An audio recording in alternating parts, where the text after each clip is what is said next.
Well, we've made it to the final video of the Arrancar arc, and there's a lot of emotions. We've beaten Aizen. After hundreds of chapters and hundreds of episodes, we've beaten Aizen. This should be a celebration, the handing out the medals moment in Star Wars. We have conquered the big threat for the time being. We need to give our heroes their applause and their awards, but this is admittedly a little different than blowing up the Death Star. No, this is more like if Luke Skywalker had to sever his connection to the Force for good in order to make that impossible shot that saved the day. And that would give that movie a very different ending, wouldn't it? No, this is a bittersweet victory, a sacrifice for our main character. Ichigo doesn't get to fly off to the next adventure with his friends. So let's talk about the aftermath of the war against Aizen and the Arrancars. The action may have concluded, but there's still plenty of things here that we need to take a closer look at, and that gave me all kinds of feelings. First, the immediate fallout of Ichigo and Aizen's fight after Aizen's been sealed away, where Ichigo gets to talk to Urahara a bit about what the hell just happened, and some interesting ideas were brought up during this conversation. Part of the reason that Aizen even could be sealed away was that he was apparently rejected by the Hogyaku after Ichigo beat him down. We did learn recently that the Hogyaku has a mind of its own and that Aizen talked about subduing it, which implies that it wasn't exactly cooperation between the two. The Hogyaku ended up finding him unworthy and rejecting him, and Aizen relied so heavily on an exterior source of power, something that he siphoned off of others, while Ichigo's power came from within. Maybe that's why the Hogyaku stopped serving Aizen? It could see just how shameful that was, that Aizen's upgrades and his evolution wasn't even his own strength. He had manipulated his way into taking that power from other beings and from something else besides himself. And another interesting aspect of this is that Ichigo also got more of a sense of Aizen's own feelings during their fight, something that he's mentioned before about being able to read people during combat, and this gave us a few hints about more of Aizen's motives, because Ichigo felt loneliness when he fought him, and he brings up that maybe a part of Aizen wanted to go back to being a regular Soul Reaper, and maybe he wanted to lose this fight. If the sense that Ichigo got was true, then this is a whole new layer to Aizen, one that he did a good job of hiding on the outside, but it would make sense. Becoming a god, and above all, would be an isolated existence, I would imagine, but maybe that's the core of why Aizen wanted Ichigo to evolve too. Maybe it wasn't just scientific curiosity, but something more. Maybe he wanted a comrade that's worthy to stand beside him up there, someone that shares his refusal to bow down to authority. Like, maybe Aizen viewed Ichigo and all that he's become as just as much of a middle finger to the Soul King as he is. I don't know, because he still seemed to look down on Ichigo, but maybe that was just because he wasn't growing in the way that Aizen wanted him to. Aizen wanted him to evolve and to grow, but he wanted to be the one responsible for that. He wanted to be the one controlling that. Whatever the case, it's interesting to touch on Aizen's possible thoughts at this point, but thinking about it, it's kind of wild that we haven't really seen anything about Aizen's past. Like, yeah, we saw when he was already enacting his plans like 100 years ago, but we haven't gotten anything about Aizen's origin at all. Where does he come from? What was his upbringing like? Who was he, you know? This was just a tiny look at the potential genesis of why he is the way he is, but I'd love to see that past properly explored at some point. It might be too late in the story for that, like maybe it would kind of be irrelevant now, but I'd love to see that. But then again, he might be one of those characters that works best when you don't really know where exactly he came from. I'm not exactly sure where I stand on that, whether I'd want him to be completely fleshed out or to just kind of leave him mysterious, but either way, I liked seeing a small glimpse of a possibility. I think that was smart of Kubo to do, and it does kind of paint Aizen in a different light, or at least gives me a little more to think about with him. And just as Ichigo gets some relief seeing his friends are okay, he suddenly collapses in pain, and us readers and viewers are left on that for a bit, and we shift our focus to other things that are going on in the Bleach universe in the aftermath of the war. For instance, it was cool to see Aizen's sentencing, and even as a prisoner, he's looking real chill and unbothered. A far cry from his breakdown when he was being beaten. He's probably already, conspiring how to make the most of this. But the funny thing is, it looks like Soul Society's managed to get some new people for the Central 46 after Aizen slaughtered them all. I feel like no one would step up to take those seats until Aizen was captured though, just to be safe and to have a better chance at job security. Let's wait till he's arrested and then we'll get some replacements. He's gonna be put behind bars for a very, very, very long time, and I talked about it a bit last video, but Aizen not being dead leaves it open for him to come back in the future, and I love when there's a chance for a great villain to return, as long as the return is handled properly. Sometimes when a big villain comes back, they're treated like such a lesser threat, or they suddenly lose all their initiative or their power. If Aizen ever does find his way back into the story, I hope he's still just as smart and just as dangerous as he was throughout all of this. Don't nerf him on a power scale, and don't nerf his significance in the narrative. If he's gonna come back, please keep him consistent if he ever makes a grand return, and I hope he does. Like I mentioned last video, even if it's just an imprisoned consultant role, that could be a lot of fun. And these couple chapters also let us see how a lot of other supporting characters are doing too. We kind of check in with a lot of people. Mayori is transporting the citizens of Karakura Town back to where they belong, and later is apparently doing some research in Wako Mundo, which I assume it's got to do with Xyloporo's lab and what he found inside, or maybe he's collecting samples from dead bodies over there. Whatever he's up to, I can't wait to see what he's cooked up. It's probably going to be messed up. Can't wait. And we got an interesting scene of Unohana helping heal Hiyori. And more interestingly, Unohana seems to consider the Visored friends. It's a touching moment after everything that the Visored have been through. They've at least been exonerated in the minds of the people that thought they were bad, of their own colleagues apparently. One of the silver linings of Aizen becoming an enemy was that his crimes came to light and cleared the names of some of his victims that he framed, like the Visored or Urahara. Now the rest of the world knows that the Visored weren't renegade Soul Reapers dabbling in forbidden power. They were violated and experimented on, then had to hide from their real home for 100 years. I'm not sure how good of terms they'll really be on with Soul Society after all of that, but this is a start. And I appreciate that Unohana cares so much about people, even ones that may not consider her a friend yet, or ever again. Alright. As much as I really don't want to, let's talk about Yammy. For maybe the final time. Because he's dead. Yeah.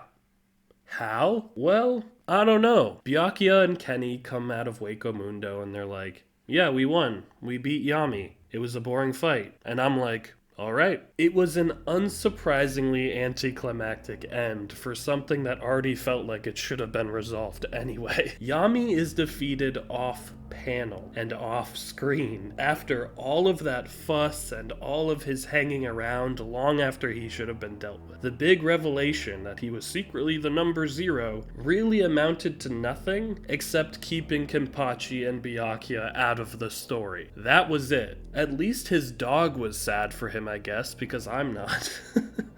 I'm a dog guy, so that hit a little, seeing the dog sad. Maybe if Yammy being a dog owner was a bigger part of his character, I would have liked him more. But wow, was I right about Yammy? So unnecessary and amounted to nothing of real consequence. We didn't even get to see him lose, which is just kind of more salt in the wound. After how annoying it was that he was sticking around for so long, couldn't we have at least seen him be beaten? But I think this actually supports my point. Yammy's presence was so unwanted in the narrative at this point that Kubo couldn't waste page time showing that fight when we had so many more important things to actually focus on. It's honestly just kind of crazy that that Yammy was so blatantly used solely as a distraction to keep Kenpachi and Byakuya out of Karakura Town, and it might have been better if we at least got to see him lose, is all I'm saying. If this fight was at least a more fun distraction, then maybe I wouldn't have minded as much, but no, this just makes it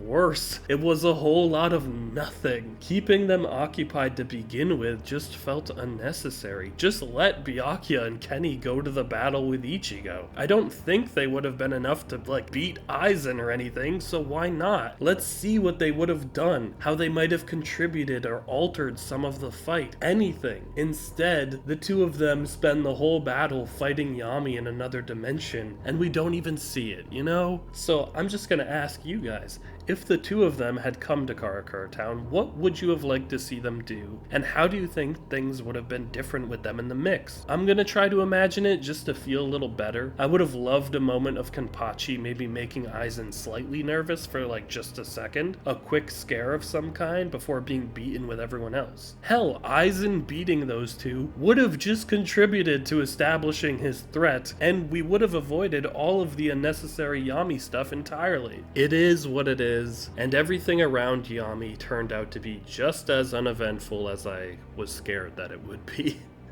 It was one story beat that just never worked for me, and wasn't salvaged, sadly, by how it ended. This whole thing made Yammy feel like an out-of-place annoyance, and kept two great characters out of a fight where they could have had some better moments. And as I've talked about before, Yammy's whole "I'm secretly the big number 0" problem just made the Espada system more convoluted than it had to be. Everything about this whole thing, including this ending, it just didn't feel right. I maintain that Chad should have taken out Yammy early on, and that should have been it. An appropriate win for Chad in a battle of raw strength where Yammy could have remained as just a tough brute, but nothing more special than a number 10 that Chad could beat. Instead, Yammy was revealed to be this big giant problem to deal with, and then was just dealt with off screen. You were so frustrating, Yammy. You may have given me a lot to vent about, but sorry to say, I won't miss you. Again, at least your dog was cute.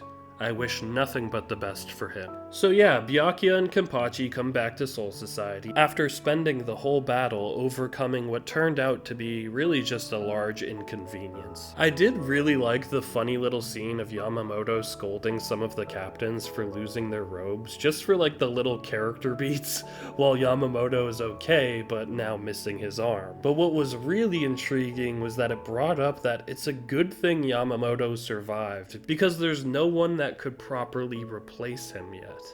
And that got me thinking toward the future a bit, because this feels like setup. I don't think it's that Ichigo is someday going to become the head captain or anything. That would not only seem a little far-fetched, but he's never really expressed any ambitions like that. I just don't see Ichigo becoming Hokage, you know what I mean? No, I think the positioning of the scene being right after Yamamoto spoke with those captains means his successor might be one of them. So let's kind of look at their merits as potential head captains. Shunsui could be fun because he isn't a natural leader type personality-wise, and he would be so different from Yamamoto, and that could really change how the squads are run. Plus, he's like a son to Yamamoto, so there's kind of a legacy aspect to that. If Byakuya continues down the path that he's been on, then I think he could be a great leader someday. He's got the respect of his fellow officers, he's powerful, and he could be a good balance between rigid authority while also being able to be a little more lenient now that he's softening up a bit. If he keeps growing in the direction that he was growing in this arc, I think Byakuya could be great, and it would be interesting to see him handle that responsibility. Then there's Kenny, and am I the only one that would just love to see that chaos happen? Him becoming head captain would be an extremely unexpected development, but I kind of want to see it just for the carnage.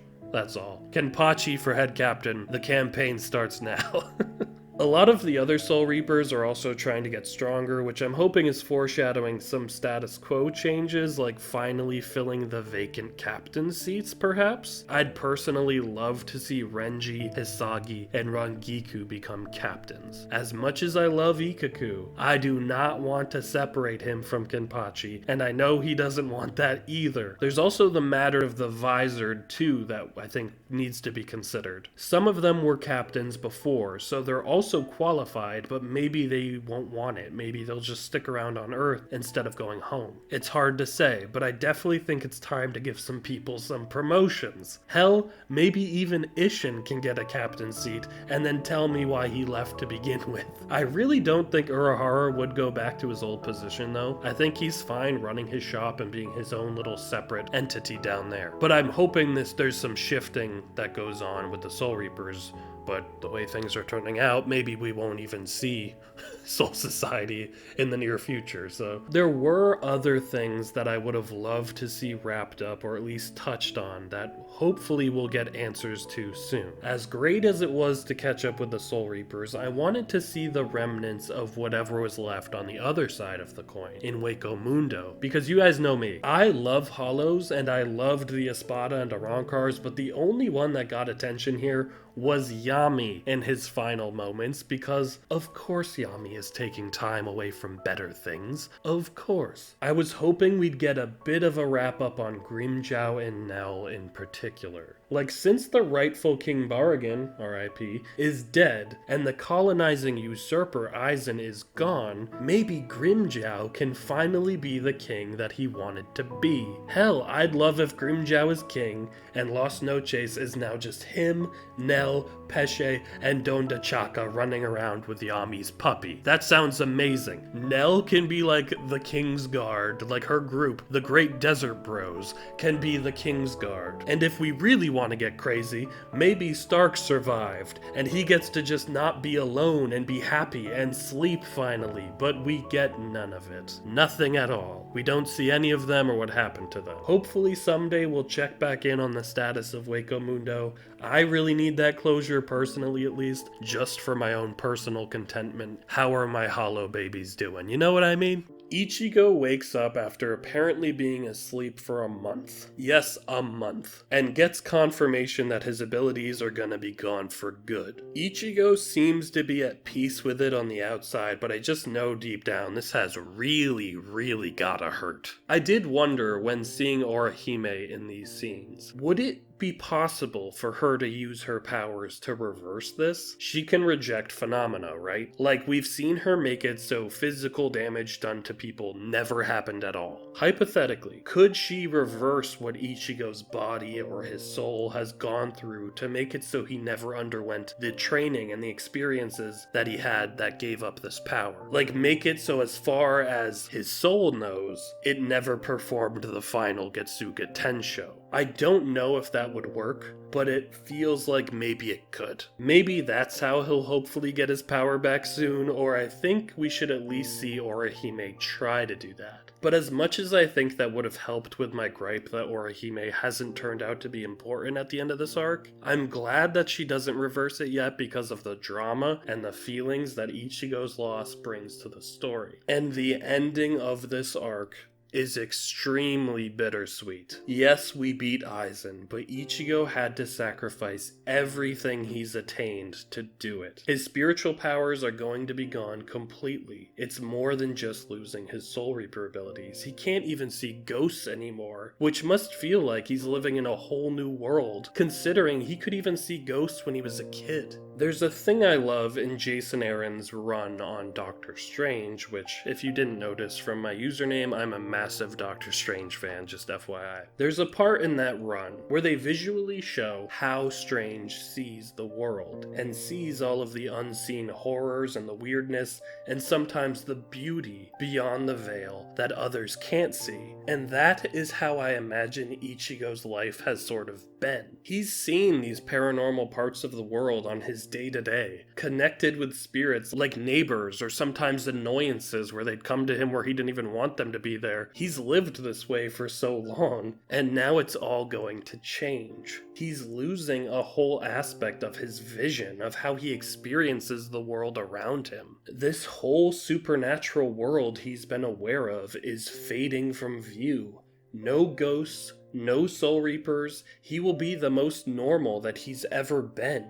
Maybe there was a time when Ichigo wanted that, when he didn't want to be a freak, but I think he's come to accept the place he has in this world and the way he sees it, and now it's going to be taken away from him. It seemed very intentional that Kubo brought up the possibility of loneliness being a driving force in Aizen, and then to kind of isolate Ichigo from the world he's come to know and has been such a big part of. This will most likely be a very lonely time for Ichigo, and this draws a nice parallel between him and Aizen. If loneliness can lead to Aizen doing what he did, what will loneliness do to Ichigo? He's essentially being left behind after being the only one that could help win this fight after playing this big pivotal role in a universal conflict. The rest of the world that he saved is going to move forward without him. It's very sad and such a heavy cost, but I kind of love this direction for this next part of the story. Because I love that Ichigo is being put in a situation where he's gonna have to deal with a very different kind of challenge and a different way of living. And I'm sure there'll be more villains that pop up and we're gonna have to see how he deals with that without being a Soul Reaper. That'll be great. That's extremely exciting to me and a nice shift from what we've had so far. Do I think that this is actually permanent? No, probably not. I feel like he'll get his powers back at some point, but this gives him such a good chance to grow in new ways. Worst of all though, he's starting to not see Rukia. She's fading away. And it's him having to say goodbye to Rukia that really hits me, because it's not like before where she's like in one place and he's in another. It's not only that this time. He won't be able to see her at all. She'll be gone along with everything else. But Rukia in particular represents this whole world that he's become a part of. She was the gateway and the guide for the life he took on as a Soul Reaper, as well as being such a major factor in his life and a trusted friend. Like the bonds they formed, the power they shared, the lengths that they went through to help each other. That's made them so incredibly close. And now they're being forced to say goodbye to all of it, to move on to lives without one another in it. It's legitimately devastating. Ichigo saying goodbye to Rukia is the final nail in him saying goodbye to this whole world that he's come to know. Well, everything about Soul Reapers started with her, and saying goodbye to her is saying goodbye to all of it. Rukia personifies all these experiences, probably the things that he was looking forward to in the future, and now that whole aspect of his life is gone. Rukia is gone. It's a harrowing way to leave things, but very touching too. I'm not sure where we even go from here, but I feel satisfied and am mostly so intrigued by what direction we take next. This felt like an ending. It really felt that way. It could have been the ending of Bleach. But sometimes what comes after an ending like that is even better, and it's more of just a new beginning. Finishing what we've been through helps clear the way for something even more exciting sometimes. We'll see what happens next. I just know that I can't wait. So I will see you all in the next arc of Bleach. As always, thank you so much for watching. I feel like we're hitting like a checkpoint now that we've finished this massive arc and the literal dozens of videos I've spent diving into it. Going through the series has been so wonderful, and doing it this way, connecting with all of you, has been beyond wonderful for me. It's been such an interesting way to experience this story, and I feel like taking my time, dissecting every few chapters has really given me such a profound appreciation for this story that I might not have gotten. I definitely wouldn't have gotten the same way otherwise. So thank you all so much for being on this ride with me and continuing on to whatever comes next. Really appreciate it so much, more than I can really put to words. Yeah, please comment, like, subscribe as always. If you want to support the channel a little more, you're welcome to become a member. That's always so appreciated. Yeah, I hope you all have a great day. Take care. R.I.P. Yammy. Good riddance. Bye.